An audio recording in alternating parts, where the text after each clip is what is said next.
Halo kawan fotografi, kembali lagi bersama saya Sigit Setiakusuma. Dalam konten kali ini atau dalam pembahasan kali ini, saya akan berbincang-bincang dengan kawan saya, yaitu Syafriandi. Eh, Dalam pembahasan kali ini, saya akan ngobrol bareng, yaitu mengenai fotografi makro. Nah, nanti kita akan berbincang-bincang bagaimana sih teknis pemotretan fotografi makro atau gear apa yang harus digunakan ataupun lensa apa yang harus digunakan. Nah, kita akan nunggu Safriandi join.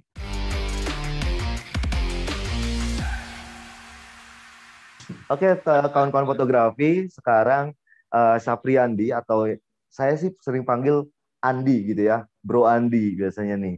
Nah, oke kawan fotografi, sekarang sudah kedatangan nih Bro Andi atau Bang Andi ya. Nah, beliau ini dia praktisi fotografi yang spesialisnya di fotografi makro nih. Dan kebetulan Bang Andi ini juga sebagai akademisi dan dia juga sebagai praktisi di dunia fotografi. Selain fotografi makro, dia juga bergerak di komersial fotografi. Nah, tetapi yang akan saya bahas ini sekarang yaitu fotografi makronya. Nah, Bang Adi ini berasal dari Medan ya, Bang ya, Bang Adi. Ya, Oke. Nah, oke, Bro. Sekarang kita akan gimana? ngobrol-ngobrol aja, Bro. Oke, mengenai fotografi makro nih. Nah, Ya, tentunya fotografi makro ini kan menarik nih untuk kita bahas dan fotografi makro ini banyak sekali mengalami kesulitan, terutama dalam hal teknis pemotretannya.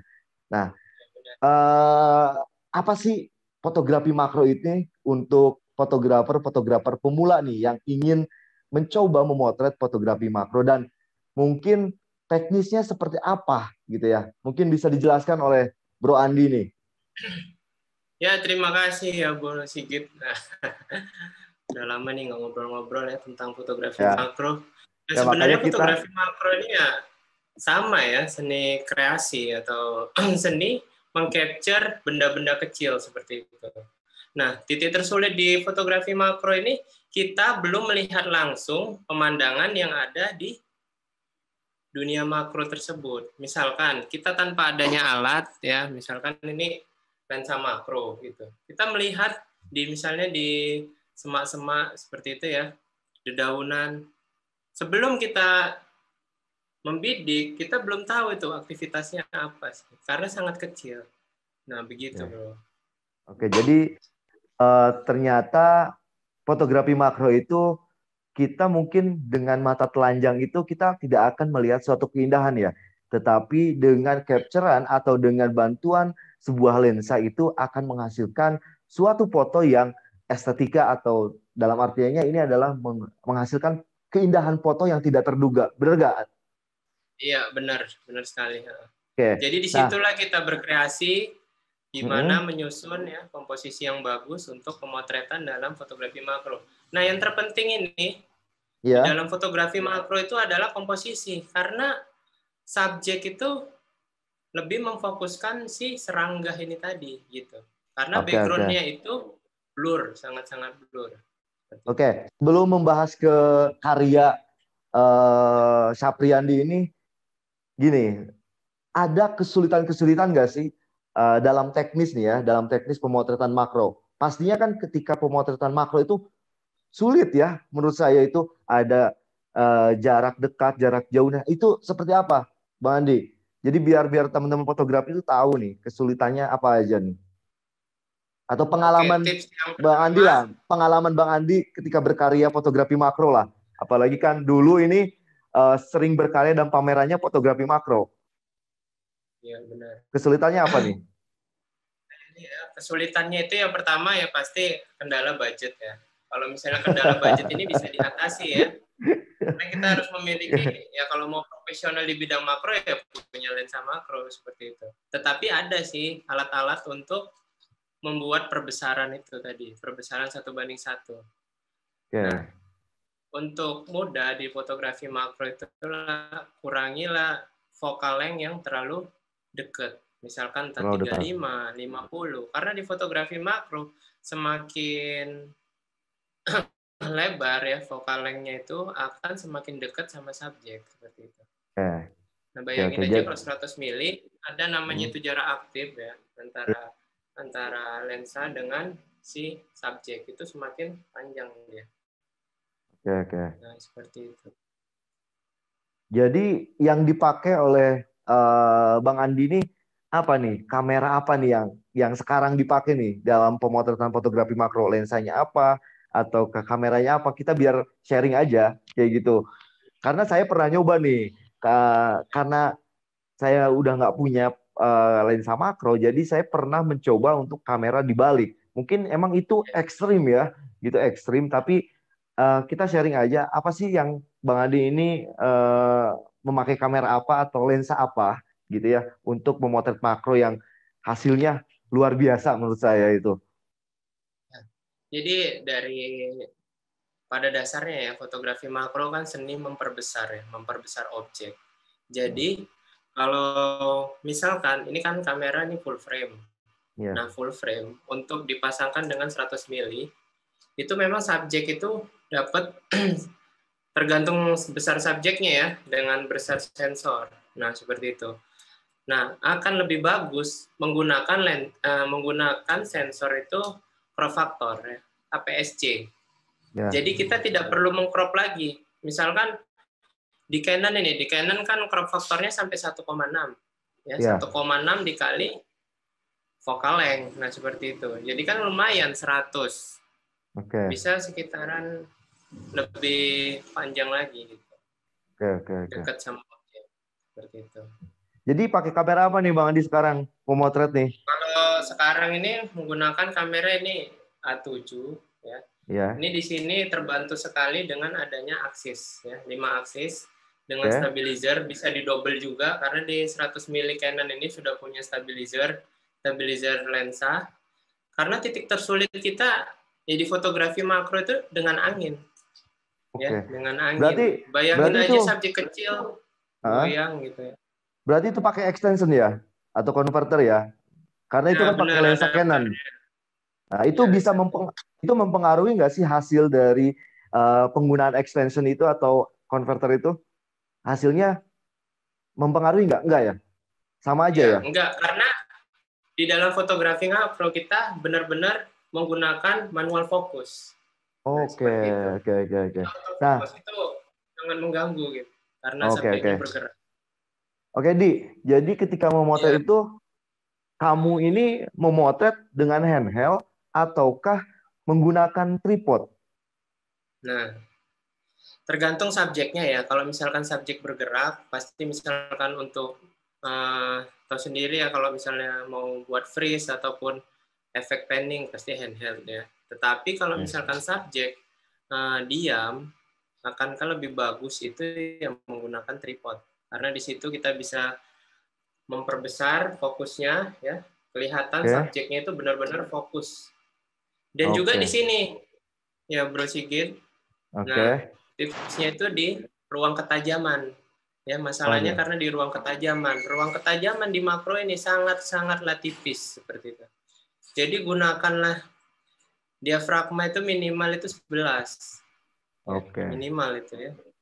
Ya. Itu memang pengalaman banget sih ketika memotret makro karena memang kesulitannya kita harus mencari Goyang momen ya. ketika memfokuskan ya Boy ya. Iya, Ah. Nah, memfokuskan. ini Wah, belum lagi goyang, tangan kita udah tremor ya. ditambah lagi. Nah, itu yang kendala dalam memotret ini pasti ada aja seorang fotografer pemula itu pasti tremor. Makanya mungkin perlu latihan juga ya untuk memotret makro ini. Mungkin fitness Iya, atau fitness atau apa tuh agar tangan kita nggak tremor mungkin ya.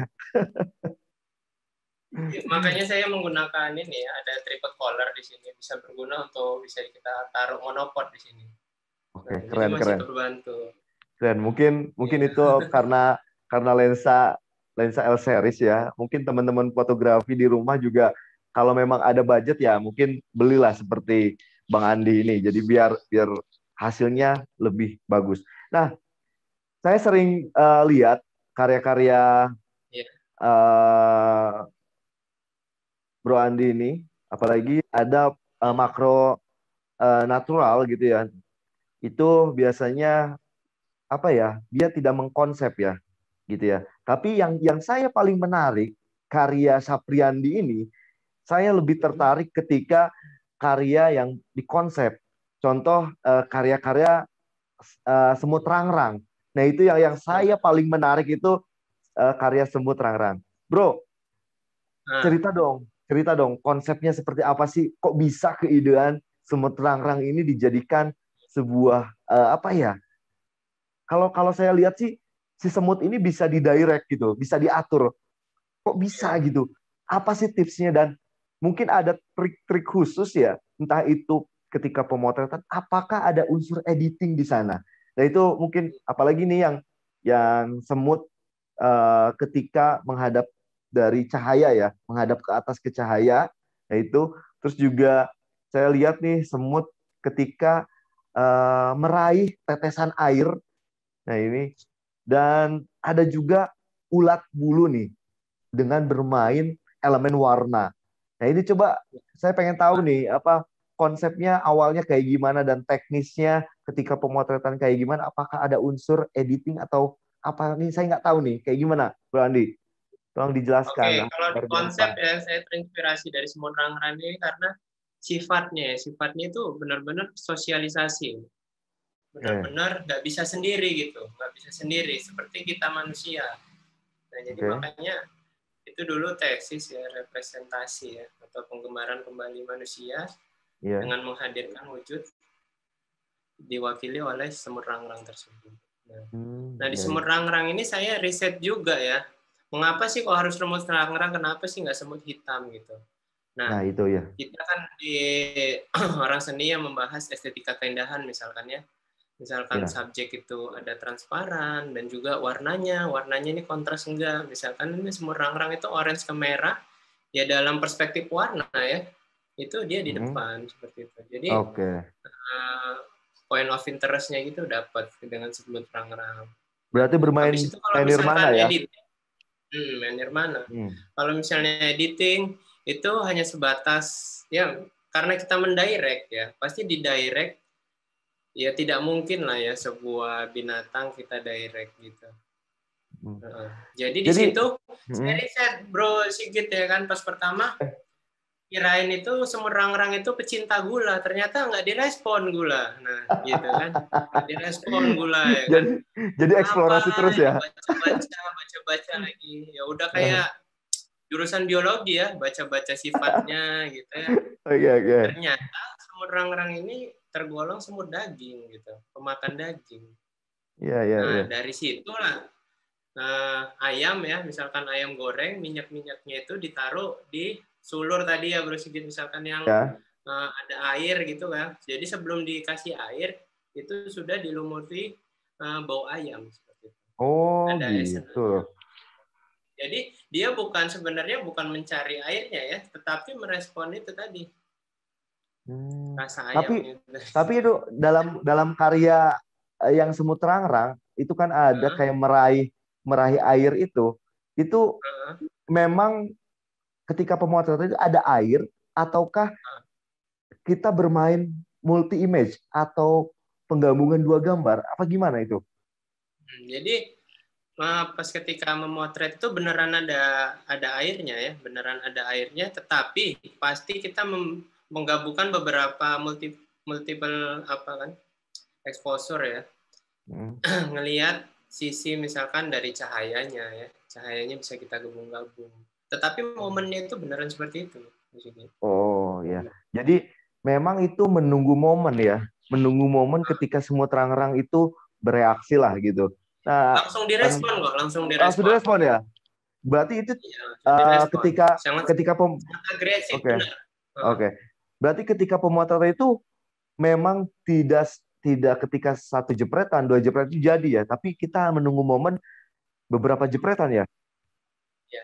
Kadang-kadang pas naik airnya sudah netes. Nah, seperti itu. Oh, gitu. Ya soalnya saya menarik sekali ini ketika lihat apalagi semut terang-terangnya itu kayak gotong royong gitu. Gotong royong dia kayak memangku satu sama lain lah kayak gitu. Nah, kayak meraih meraih impiannya si rambut semut terang-terang itu ya. Jadi itu tersimpan makna dan Ya, filosofinya gitu. ya pasti di situ bermain makna ya, pasti Iya. bermain tanda warna. Apalagi ini gini. Ini ada karya yang semut terang-terang itu menghadap ke cahaya. Itu ada cahaya terobosan, membuat sebuah cahaya terobosan dan kalau bisa dibilang itu adalah cahaya ilahi lah. Itu gimana itu merespon kok bisa semut terang-terang itu sampai menghadap pada cahaya gitu ya. Itu gimana tuh? Ya, itu Itu juga emang triknya. triknya? Salahnya saya BTS-nya ya. BTS-nya memang ada tapi nggak terlalu detail sih sebenarnya di Oke, oke. BTS-nya. Nah, jadi untuk Ray of Light ya, Hmm? roll ya, cahaya roll itu ya, Ray of Light, cahaya terobosan, yaitu benar-benar dari lighting ya pasti ya, lighting yang di modifier lah, dibuat modifiernya agar kelihatan cahaya. Nah, semutnya itu sebenarnya itu ngerespon seperti apa lidi ya, lidi kita taruh daging tadi, jadi kita pancing gini. Nah, dia nanti Hmm. ngangkat, pas ngangkat kita ambil shootnya. Jadi kita ini beneran di tripod ya, ini beneran tripod dengan menggunakan remote shutter. Jadi Oh, kita ada remote-nya tinggal ya? main gini cekrek cekrek cekrek Oh, gitu. iya iya. Berarti memang Itu menggunakan dari ya, menggunakan sebuah remote kamera ya. Jadi kita melihat dengan mata telanjang, tetapi bidikan suatu kamera itu sudah ditempatkan di objek serangga itu ya, yang sudah iya, dipancing itu. Benar ya? Gitu ya? iya benar. Oke. Ini ada satu karya lagi nih. Oh, terakhir nih, satu Iya. karya lagi. Ini satu karya ulat. Oke, ulat bulu. Gitu ya. Nih, ulat bulu ini bermain warna backgroundnya. Ini warnanya pakai apa kok bisa menghasilkan sebuah komposisi atau kolaborasi warna biru dan warna kuning ini. Kayak gimana nih, Di? Untuk dijelaskan teknisnya juga. Ya pasti dari apa ya? Dari dasarnya fotografi itu kan seni memodifikasi cahaya ya. Cahaya kita Iya. modifikasi disitulah bagus. Nah itu menggunakan dua lampu yang menggunakan leaf filter warna biru dan juga kuning. Nah untuk hasil bokeh ya, bokeh atau blur ruang ketajaman kan kita tadi yang saya bilang makro itu kan benar-benar diff of field ya, sempit banget ya, sempit banget. Oke. Nah itu kita manfaatkan. Nah biasanya kita kan diafragma pasti bawaan lensa itu kan bulat. Nah seperti itu Ya. kan ada triknya juga kan membuat bokeh itu di situ Hmm. segitiga ya, Oke. gitu ya segitiga. Hmm. Nah itu saya modif sendiri. Jadi kan tetap menggunakan Sony. Nah Hmm. menggunakan Sony. Nah Hmm. ini adapternya ini kita kita lapisi oleh tadi yang udah dibentuk segitiga. Nah, dibentuk segitiga kita masukkan sini, jadi seolah-olah itulah diafragmanya seperti itu. Oh, Nah, begitu. diafragma di sini kita buka sebesar mungkin ya. Tidak ada kita Hmm. setel 2,8 baru kita Hmm. masukkan. Wah, ternyata ada Dan ada saya menggunakan ya. unsur-unsur di komposisi ya, elemen komposisi yaitu ada refleksi di situ. Hmm. Refleksi ya, agar Keren, karyanya keren. lebih estetis lah gitu ya. Berarti berarti memang memang ada teknik-teknik dan trik sendiri ya ketika memotret fotografi makro ya. Jadi kadang saya pernah nyoba dulu tuh memotret fotografi makro itu, tetapi memang ketika saya tidak mempunyai trik dan tipsnya gitu ya. Jadi ingin membuat hal yang menurut saya inginkan, tetapi kok tidak terrealisasi. Ternyata memang ada trik dan tipsnya ya ketika memotret fotografi makro untuk menghasilkan suatu karya yang indah kayak gitu ya. Benar-benar Tapi gini, fotografi makro itu termasuk ke dalam fotografi seni ataukah apa nih? nah, tergantung perspektif kita sih mau kemana ini ya. Hmm. Konsep kita mau kemana. Misalkan di fotografi makro, bisa juga komersial. Misalkan di dalam komersial, contohnya menjual sebuah perhiasan. Pasti Hmm. perhiasan misalkan entah anting ya atau kalung, pasti perlu detail Oke. menggunakan lensa Iya. makro. Tapi kalau kita mau mengekspresikan ya, mengekspresikan luapan kita untuk menghasilkan foto karya itu perlu benar-benar eksplorasi. Nah, di dalam eksplorasi itu trial and error berlaku juga gitu. Nah, jadi misalkan kita nggak diharapkan ya, ternyata misalkan kacanya tergeser atau lightingnya tergeser ya tiba-tiba. Kok bagus gitu ya, kok jadi bagus nih, padahal nggak sesuai rencana gitu. Ya. Ada trial and error deh. Ya, memang perlu eksplorasi ataupun eksekusi ya. Jadi ada eksperimentasinya untuk membuat sebuah karya fotografi makro itu tidak langsung ketika satu jepret itu langsung jadi, tetapi ada tahapan-tahapan atau eksplorasi dan eksperimentasinya tersebut ya. Oke, mungkin Bang Andi kasih saran dong atau pesan untuk teman-teman fotografi di rumah untuk memotret fotografi makro nih. Sebelum kita mungkin bincang-bincangnya kita sudahi dan saya minta untuk pesan untuk teman-teman fotografi di rumah. Ya, Silakan. pesannya ya untuk dalam hal untuk berkarya, janganlah takut itu, wah hasilnya tidak bagus, tapi kurang pede gitu. Jadilah diri sendiri ya. Cobalah bereksplorasi, ya di situ kalian nanti pasti ada pengalaman kalian ya tersendiri. Itu nggak bisa diajarkan ya, pengalaman itu harus menjalani sendiri. Seperti misalkan di makro, kalian sungguh-sungguh di makro, ya kalian pelajari ya, di situ ada waktu, ya waktu yang tepat. Misalkan di fotografi makro itu ada loh waktu-waktu yang memang ada serangga aktif seperti itu. Misalkan di pagi hari. Ya. Nah, seperti itu. Jadi tetaplah bersama banget untuk berkarya di dalam bidang fotografi makro. Karena fotografi makro ini kelihatan,